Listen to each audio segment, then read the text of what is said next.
merci beaucoup. Là, pour moi, point de vue là, il y a Gloria, la personne qui n'est pas Noëlla, la tigresse. Tu peux expliquer des choses. Ouais, merci. Moi, je dirais que par rapport à notre terme, la femme d'abord, premièrement, c'est l'amour. La femme elle-même d'abord, c'est l'amour. Pourquoi je dis ça? Quand tout le monde a moi, si tout le monde a l'image, il y a ange. Pourquoi je dis image de ange? Parce que il est allé, on peut pas que tu peux faire ma vie là. Et c'est comme on peut limiter les amis de Yokani. Donc, c'est que moi, si mon rage doit tellement te mettre plus là, donc, pour mieux, il faut d'abord estimer dans la voilà. C'est féminin. C'est que moi, ça va mal éduqué. Voilà. Mon père, attends, le but, c'est intéressé. Et le papa, si après, tu as moitié dans le genre, comme il est, pose du famille. Papa, évidemment, dans le film, il y a un jour. Comment déjà, et puis, il y a une de ces choses, il faut casser. Voilà.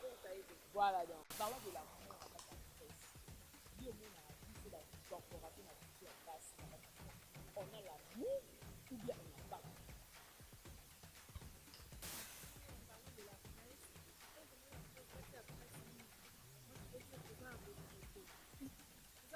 Pourquoi? Parce que bah, on trouve les gars qui on a on a eu canapé, on a maladie, on a nous faisons tous les mêmes. Pona masolo ya culture ya Congo oyo ka masolo ya ndule ndenge kotambola kaka awa na micro libre oza libre loba ndenge olingi kasi kofinga te po jemima ibele alobi awa eza masolo ya bato ya mayele 24 heures sur 24 heures s'abonner na yo okozoma information ndenge esengeli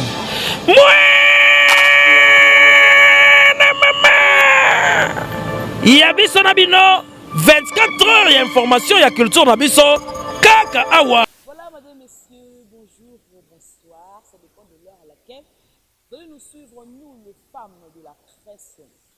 Aujourd'hui, nous sommes le 18 mars 2022. On s'est dit que on doit être réunis, question de partager, question de se divertir et sur un thème par rapport au mois de la femme. Et aujourd'hui, nous étant femmes de la presse, à travers notre unité de femmes de la presse, on s'est dit de faire une chose comme un cercle de femmes.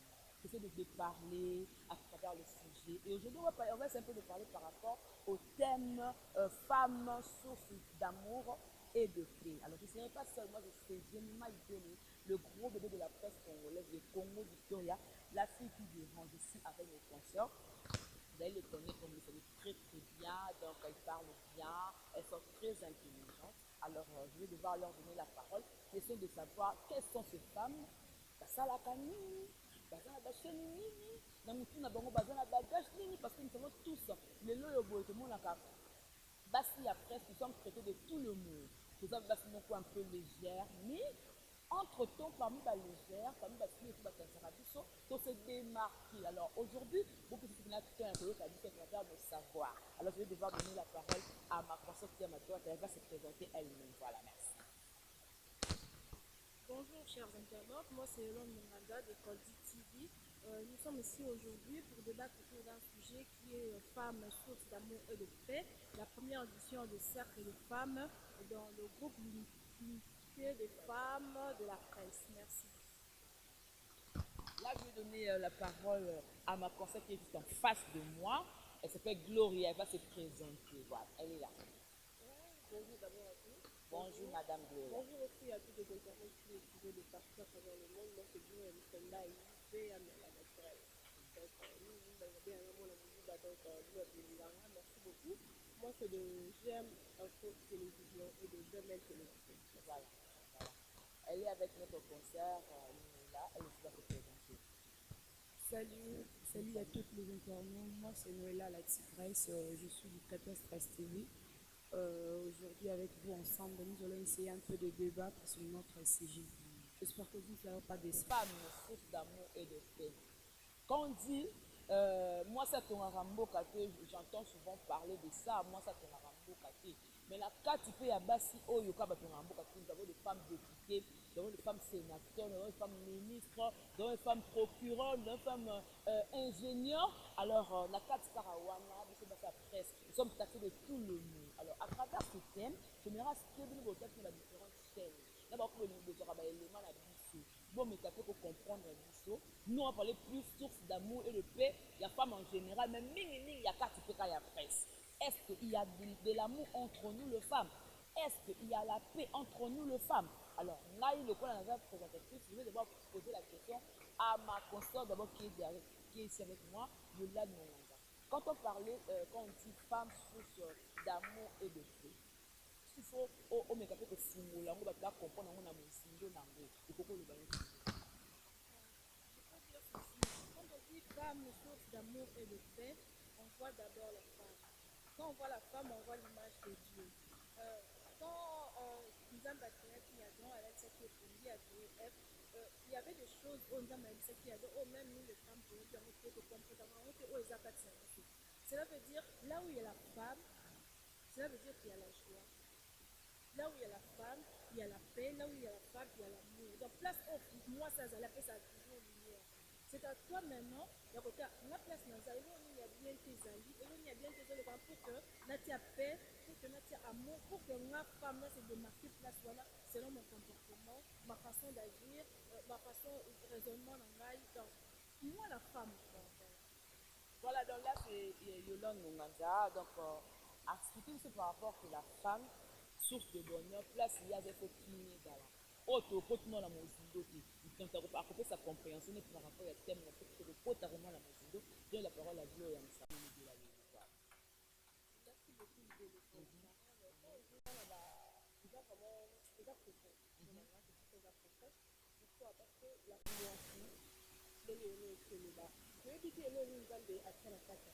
Donc, moi, c'est dans la facette ébélée.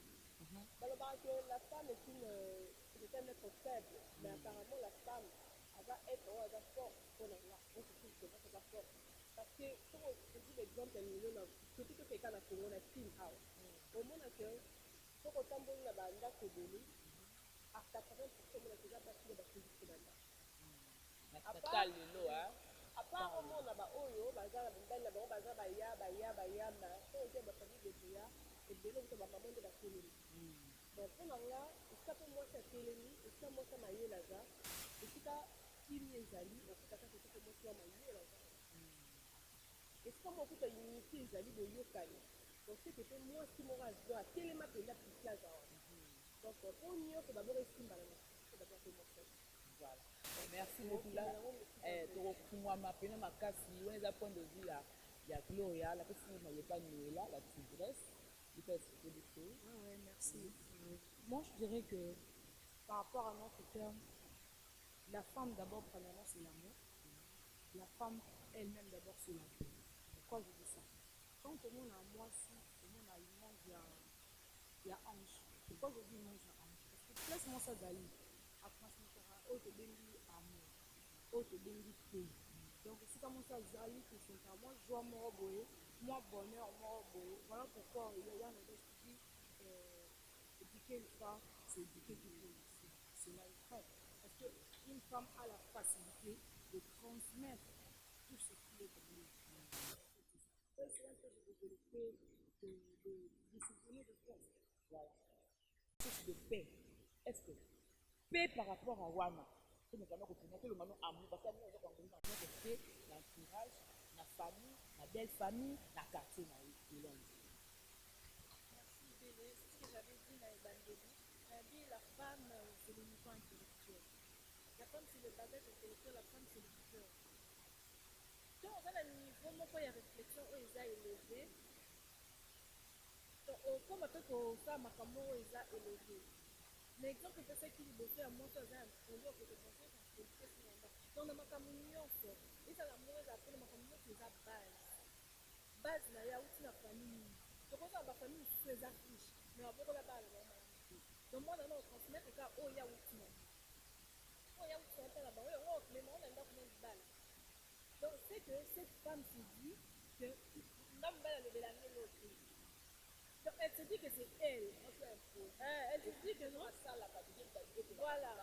C'est elle. Ok, elle dit que Dieu a donné le pouvoir à l'homme. L'homme mangera la fleur de son corps. L'homme donne le corbeau de la moisson. Donc l'homme envoie charge à moisson. Oh, ils sont dans Maloba a dit que non. Ils sont bas sur le minamital. Tout là, ça va avoir amour. Oui, le dit, l'homme envoie charge à moisson. On a contribué à l'église. Qui est dans la zangue. Au moins, la maman va faire avec fils, va dire 20h, 21h. Tu vas 20h, 21h, maman m'a souffrir, azo luka na place wana. Mobali mto azo suna po eza mobali eza mwasi. Wana eza le contrat ya makambo économique. Parce que eza comme la vie actuelle, parce qu'il y a deux choses. Makambo to on a dit depuis makambo to vivre en actuellement. On va tout ba na kondimonter mais c'est ce que nous vivons. Parce que mbali zo pona ozom ça les appartements moi c'est moi tanga, mauvais moi tanga vraiment te. Mais du monde ba ni ko ba sur la vie, faut moi ça. Je suis pas de salité. Pour cette femme-là, elle se dit que nous allons dans ça là, nous allons dans et puis dans la base bongo oyo la femme travaille pour la bakenda ba misala. So fini comme bala gangeli boya. Surtout à aussi comme ça la comme nanda. Donc là c'est la bonne qui fait tout. Bonne à bon filmer ça yé à la fatigué moi na ya le mot lié ça pas tout. Donc elle peut pas profiter mon bal. C'est ça que la femme paie. Comment que c'est la femme peut construire de la paix dans son entourage? Non, d'abord, il y a paix. D'abord, moi, qui peut construire cette paix? La paix, là, pour le moment, il faut d'abord, on appelle d'abord une civilisation. Ok. Donc, on a déjà mal éduqué, parce que tu as mal éduqué. Quand tu as mal éduqué, il y a que la carrière, il y a que le savoir moins. Donc, ce qui est déjà moi, on a eu parents aussi, papa et maman, bon, ça a été des choses qui passent encore. C'est un peu de ça, voilà. Avant d'avoir tout ça. Donc, on a mal éduqué. Avant d'avoir tout ça, l'éducation n'a pas eu de vie. Là, on transmet, on fait la balle à la yé, balle à la yé, on va au bout, et ainsi de suite. Donc, on va faire ça, on va prendre ça, on va aller à Morabo. Au moins, elle le style bâti. Voilà. Elle nous a toujours compris qu'on va pas comment elle se bien, elle va bien éduquer. Au moins, elle est une belle famille, elle est bien éduquée. Donc, on va avoir un mobile, les mots, on a un problème. C'est juste qu'on va belle mère, mais on peut dire que la femme peut causer une kinia. Mais place où il y a côté et donc permettre de faire la kinia éducation parce que à coup de tout pas dans mal éduqué. Et quand ça a été féminin, tout que moi ça va mal éduqué. Voilà. Mon bal a été le but d'intéressé. Il ne va pas si pour si à bon temps tu n'as pas connu dans le projet du famille. Il va pas évidemment dans le film il va à jour. Comment déjà et puis il a une de ces thèmes pour casser ça aider. Voilà. Voilà donc. Allô. Côté à colocation, oui, Dieu a dit à la femme que le jour voilà d'aimer le mari, de respecter le mari, aimer les femmes comme Christ a aimé l'Église. Donc, par contre, on a des devoirs qui a connu la paix du feu. Et ça, quand on a dit qu'au niveau de la personne, tout d'arabie, tout d'arabie, laisse aller, accompagner la fête avec lui. Mais si tu veux comment les noms ont si tu veux pas le bazar, c'est lié à eux, c'est la bonne partie. À ça, dans le fait. Voilà, donc c'est notre journée, mais nous avons des hommes, parce que la femme a été toujours accompagnée par des hommes. Mobile ou à Romona qui a une question, en tout cas je vais te permettre de poser à maman, question au Romona pour poser, tu peux répondre à eux. Tu peux répondre, là tu peux dire. Quand on parle de paix, donc on a le bain. Vous savez, les armes que nous soucions, bon, on le bain, on a ça à moi. Et là, moi, c'est une chose depuis à Botama. A dit, mais c'est donc, à Poli, na o va bien un degré impolitesse, moi, donc, au supportant aussi. Donc, ma parole, na yé, batika là, jamais qu'on transmettre, paix, mon repas, ya, moi, na maman. Parce que, bah, déjà, quand tu as bon, on dit que tu ne recrutes pas, on a le foyer, na bango, paix, exact. Pourquoi? Parce qu'il y a eu du paix. À coup de temps, on peut tenir, on a pour avoir famille. Non, kokola kaka pa non onyokola nakola kimia c'est des choses différentes. banyokolaka na bango ye aza na kimia te noela Non, moto non. baonyokola aza na kimia te non non tomona non le contraire question na yo ezalaki na kati ya foyer kimia eza te le contraire bana oyo banyokwama tro na vie baza bato oyo bazala kimia na babala mpe ezala moi nga nazolobela beaucoup plus eza nini komeka koyebisa motu ke mwasi aza moto oyo atambola na tranquillité na nzoto na ye donc une femme ntango aleki atika kimia place avandi aza na kimia donc c'est comme ça po moto ayoka yango te même si akie place mpe ezali mpona baage moko déjà avancé ezwai te eza qui fait que ovandi na ndako moko boye soki oyo koti kaka bato babaye onda aye boye mabele mal à l'aise mais or il y a des femmes so aza te ma miso na mibale non si tigresse était là alingaki biso mpe moko boye pourquoi parce que balakisa ye yango mama na ye à chaque fois bandako olakisa mwa douceur mo boye oyebi bato bazala na douceur mo boye moi to donner un exemple par exemple il est dans une famille oyo bana basi toyeba balabala te nga nayeba balabala te moi j'avais mon grand frère telefoni dada abanda otelema liboso portail na biso donc soki sa telemi wana obima ke ozaka na kati ozaka na kati quand tu fais trouver ça mauvais je me disais genre bambela ndeni alimbisaka na tesere ya kutu kombo epesaka bakombo tobengi lion de gauche comme le gauche pala diete moko ozala sentiment alors je ne savais pas que c'était pour mon bien babiloko ebele ya balabala biso toyeba yango te moi mpe mobe tobanda ozwa na ndako yave tout tranquillité baolakisa bino ndeni kokozala kopesa ngunga mpasi te babilo mwa bongo po moto ayebi yango te kini ezala te rapport ya la paix pour que nakota na côté oyo etali makambo ya bolingo parlant de la paix mpo na ngai na yango c'est Jésus Christ. Dieu a dit dans sa parole, je vous donne ma paix, je vous laisse ma paix. Là où il n'y a pas la paix, ezalaka na makambo ebele ba répercussion ndako oyo ali surtout na foyer tokenda na foyer kimi eza te bomona kaka papa aza kaka méchant mama azalaka méchante tokenda na bafamille kimi ezalaka te kaka soki bandi kobunda ngai na kosekisa bino ngai bato nyonso bayebi na bomalanga te ngai na mwana famille demba biso toyaki na ngilima wana toyaki mobe soki toyi toswara na biso bitumenge ebanda toke na commune bakosenga mpe commune kote kaka tumu baoswana so boye te etali bino esi motu moko atumbi motu moko lipongo na biso lipongo eba mbongo wana boya te wana toyeba ino nzambe te epuis on a connu Jésus na bavi na biso on a vu que on manquait la paix parce que na kati na biso on n'avait pas Jésus donc nga nakoba que la paix d'abord c'est Jésus. Parlons de notre thème femme source d'amour et de paix tobandani na paix parce que paix eza na mwa moke mais amour eza kofungola makasi yo mokotaki thème ya likambo oyo amour eza kangoli na motu femme d'amour et de paix toke na amour la vie sociale biso te toke na bato na presse parlons de l'amour na kati ya presse yo omonaka biso bacorporation na biso ya basi na kati ya presse on a l'amour ou bien on n'a pas l'amour.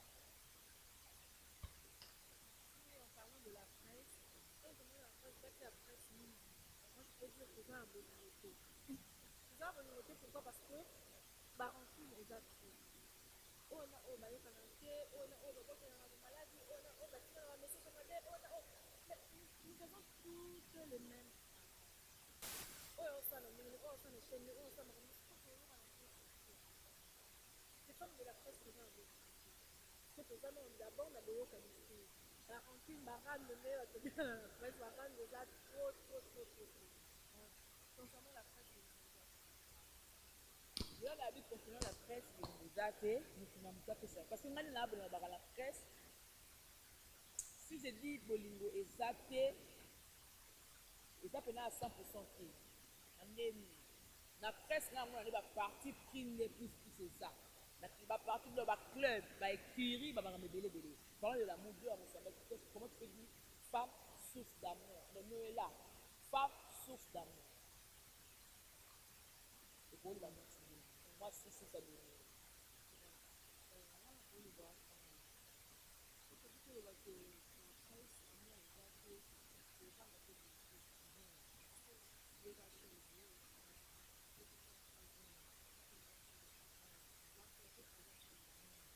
problème eza ke kolingaka kaka mouvement na likolo ya motu ça le fait problème yango wana koma eza base po ezocreye kozanga boye kozanga boyokani soki kozanga mais mpona bolingo bolingo ezalaka nango deja parce que bolingo nde eloko oyo ezalaka nango deja na nzoto barankine kaka ndenge osala ke amour ekina donc fo tocomprendre kaka ke nzambe asali minoko na ndenge na ye donc chacun sa façon de faire des choses moto mosusu akozala likolo mosusu azala na se fo tocomprendre ke eloko na kotomisa na baplace na se kozera vraiment la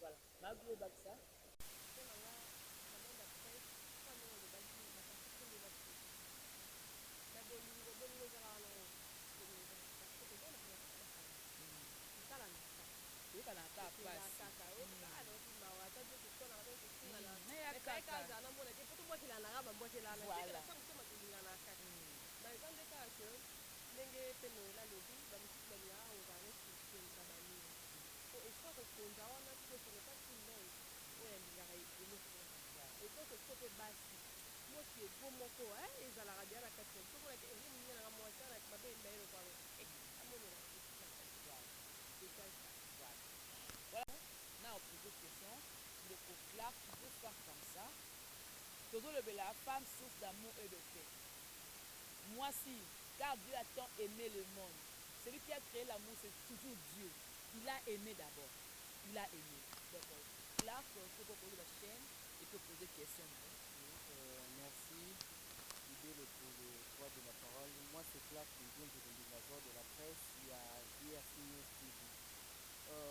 En tout cas esepelisi nga na idée na bino otomona bamama na biso ya presse kozwa initiative botomona monango vraiment kala en tout cas c'est quelque chose ya koencourage bino bokende yango liboso nayeka kote ya teme na biso po bozodebatre biso bapato tozokoaccompagne bino femme source de paix oui nake kote ya paix et question oyo natirango na makambo oyo mama Gloela natirala lobaki aujourd'hui tozomona basi bolobeli mpe na bino boza bato ya liboso bopesa oui bino boza bato ya liboso bopesa biso mpe te na mfongo bopesa biso mpe wana te na oloba na sens nini na makambo mama Gloria alobaki aujourd'hui okomona obali mwasi na ye peut-être ata mosusu nga ata mosusu nalingi Gloria namonaki atiaki mwa rouge à lèvre wana nasepeli nango nayi bon nabala ye natie na ndako na ngai ntango obali okotisi na ndako rouge à lèvre wana eza lisusu te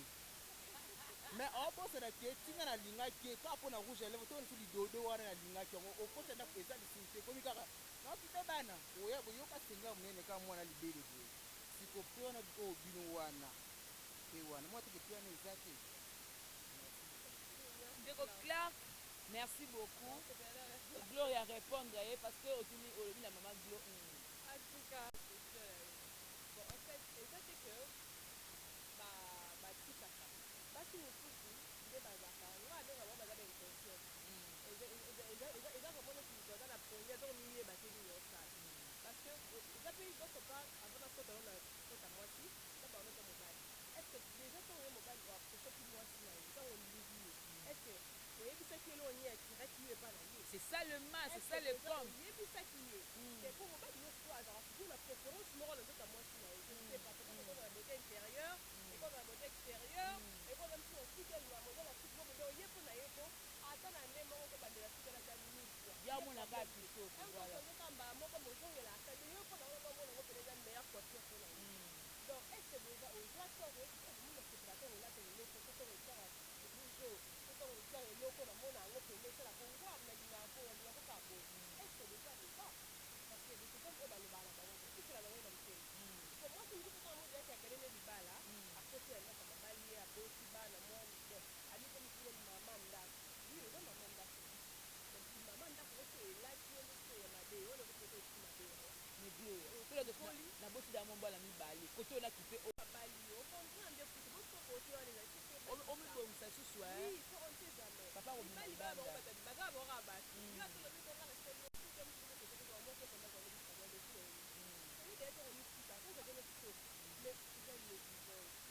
laisse faire Cabo. On a mis le temps, on a dit, c'est bon que la population soit la paix. On a mis la temps, on a mis le temps, on a mis le temps, quand on a fait moi pantalon na yo moi moi bien moi ni singa en wala blan ya mi ko le bon moi pilot na wan ti polo na moi munene wala mbala na mera bien ko te na bien makala mais gloria abi ke eloko ya funa mais soko koti na ndako yebaki babiloko wana mikusi wana olatango osika teke femme maye ekoma sikoyo ke non okoma biloko descendre soki mpo lobi ke non mampapa eboni kokanga mpi nanga boye obalenga bilo ya mikusi ebebisi bolingo eza mibali misusu neti nayebi te à l'époque te bapo tokoza makala ya mosusu mpe kozala décompté devant nos invités un peu basala bakozo wana okozala te mokolata bango ozomona mais néanmoins ezalaka te obetelema papa mwa tour ayesi balingola komaka apale depose ka sac banini alanga bino sukuka te me akayeba kuso akangami akrene mwa nke moteur na oya na sukaka to ya olie nanu wana nanu olia nanu akomi na ekilo kesinde voilà nzambala kaka te moni niti mpe te makolo wana kaka en tout cas l'unité de femmes de la presse na cercle de femmes tozo koréveille kaka base en général bozo soka alisi kaka oyo bayoutubese pour omona soki bambala la tête te nous sommes venus là pour réveiller les femmes nayebi te noela même si noela mpona napesa point de vue par rapport ya femme ya mwasi ya bolingo ntango bolingo eza okoentreteni mobali ntango bolingo eza okoentreteni nzoto no mpo osepesa papa abima libanda te yango biso bamongo kototaka mwa bajogo parce que nayebi ke ntango nazoya bosi nasala makambo te pene nakanga mpe na pere po atala ata de gauche à droite te noela on est couple so bamongo En fait, moi, je vais essayer un peu de contredire, non, pas contredire, mais un peu d'expliquer l'indénazor de la presse. Bon, moi, vous savez, dans une famille ou dans une foyer, où la femme est maltraitée, mal aimée, on s'attend à que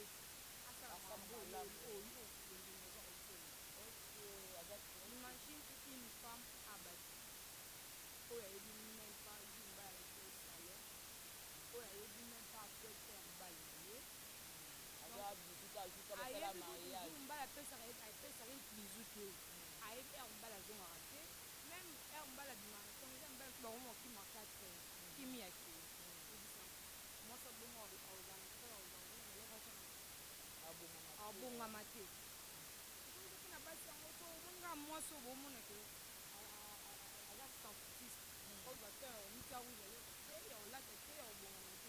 basi wana bose poser ba question ntango babimaka na bambala na bango wana bakoma ndenge kotali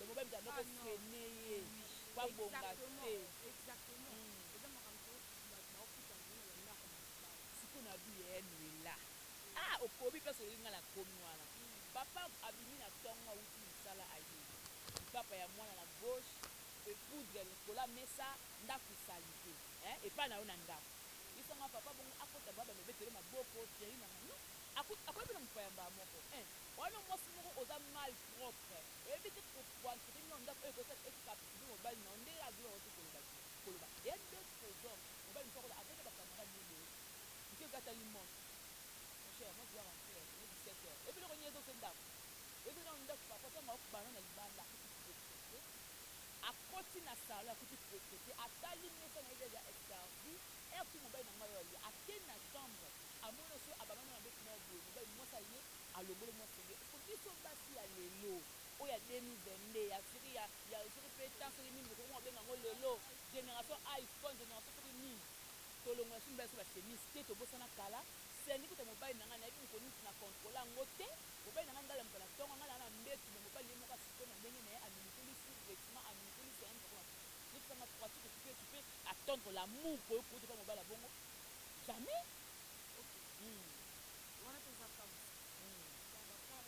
kaka na kati ya bolingo kaka bolingo nde esalamaka motu wana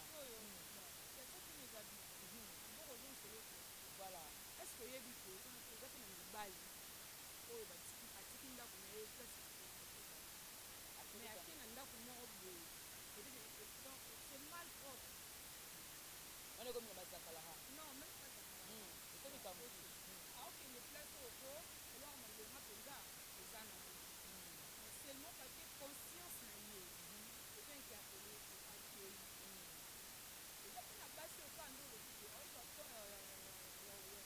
ebongisa bana te te, ya mamutu ya te obongisa ndako ebengani te. mobali Là libanda aussi, naopesa conseil na bamama wana donc faut vraiment kobongisa ndako tobongisi bana parce que eza babiloko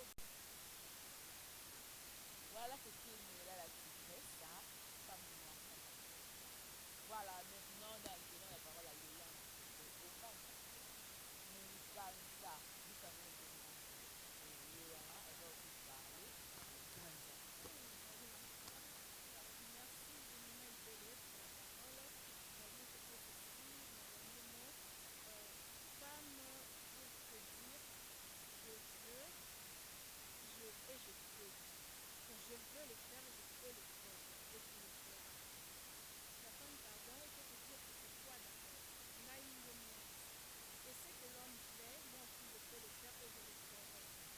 Et aux femmes qui se disent, excusez-moi, on a désolé, ngainde mobala osangele kombala lobongo oh bala fierté maman.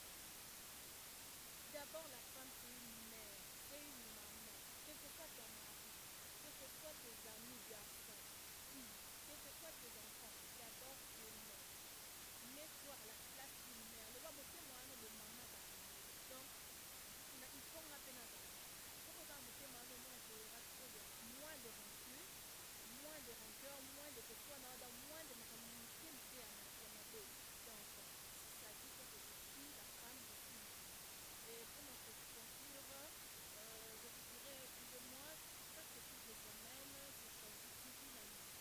Et je dis un grand merci à toutes les personnes qui sont abonnées à Kofi TV et à toutes les personnes qui me connaissent et qui m'aiment. Je dis un grand merci à ma famille ce soir. Quand je vois Servine Ganzele, Céline Dinga, Divine Papena. Je dis aussi un grand merci à Scotty Ngoma, à l'homme de pétage, à Mbera Bongo, à mon papa Lionel Monganza depuis Bruxelles, Antoine Monganza depuis la France, à mon réalisateur privé Guillaume Mundirba, Joseph Dicho, Patikaye et Libeka Malingi. Merci. Bisamoto Mwamba. Vous avez vu, toutes les femmes ont parlé, hein, bah, moi, la petite personne de Kibango. Moi, je veux seulement essayer un peu de conclure. La femme, source d'amour et de paix, ça dit beaucoup. Moi, si à moi, c'est à Bolingo, moi, si à moi, c'est à monter dans mon nom, moi, si à moi, c'est à Kakakinya, partout, moi, c'est à Zali, Kakakinya, moi, si à Zali, Maman, Zali. Alors, dans 2022, Biso Bassi et tout le monde de la femme, faisons un effort, tout le monde a rempli Bolingo, Nakinya, parce que Yemoko Nzambe aza Bolingo, aza Christian, Kinya. Ça, c'est au moins faire conscient la femme. La femme doit être là pour réunir. La femme ne doit pas être là pour diviser, pour séparer. Moi, si à moto, pour place au mabé, zali, mbutu, mikoba, ça vous aïe, à tekinya. Moi, ça moto à son. Moi, ça a la télé, non, pas là, les cambo, et ça sonne, la mise à bateau. Yo, moi, je vais casser une pied de facilement pour lobby. Alors, moi, si Azap est abonné.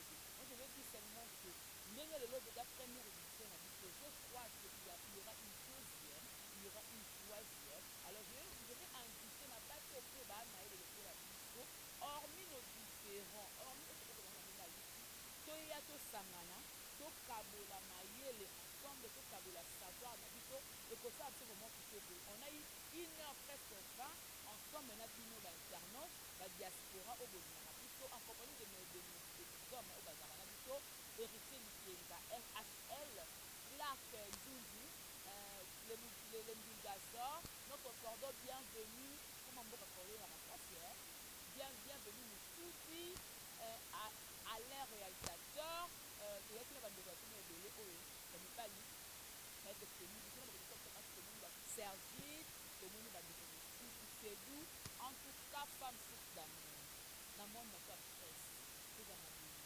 Bolingwana le bité non bimana cordon na yo bimana réalisateur na yo bimana comme nyanya oya libando ni basa ba chaîne bimana boy bo c'est comme ko bimana ninga série ah de la libando ya ngante bonjour mais au kweko ya kitoko te ne ka fait que la moi effort makambo tu ba lobelaka biso ya mabe te ne ka fait que changer. Alors on croit que nous l'unité des femmes de la presse on va faire un effort ya komeka fait que proposons un aliment kotambola mwa bosembo po ke mabe wana esila sino différent donc ça fait ka makasi pour que malembe ba différent ya biso esila. Merci à maman qui nous a qui présente très bien habillée. Voilà, donc merci à toutes les femmes très bien habillées.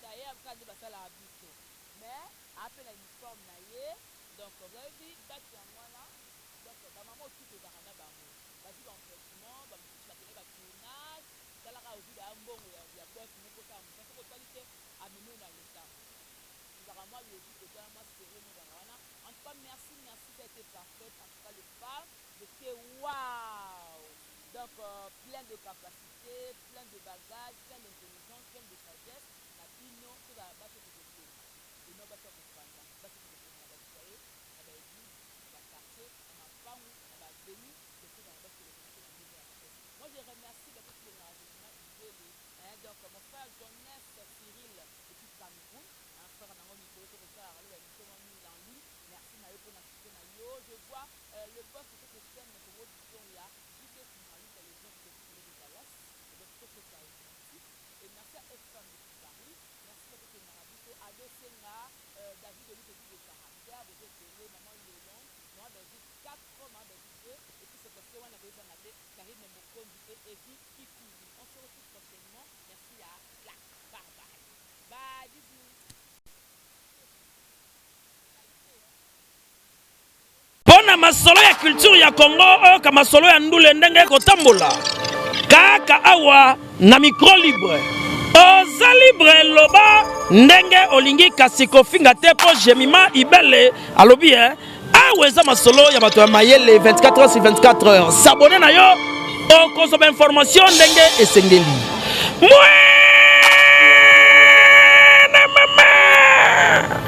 ya biso na bino 24 heures ya information ya culture na biso kaka awa na micro libre epai ya Jemima Ibele. Hey,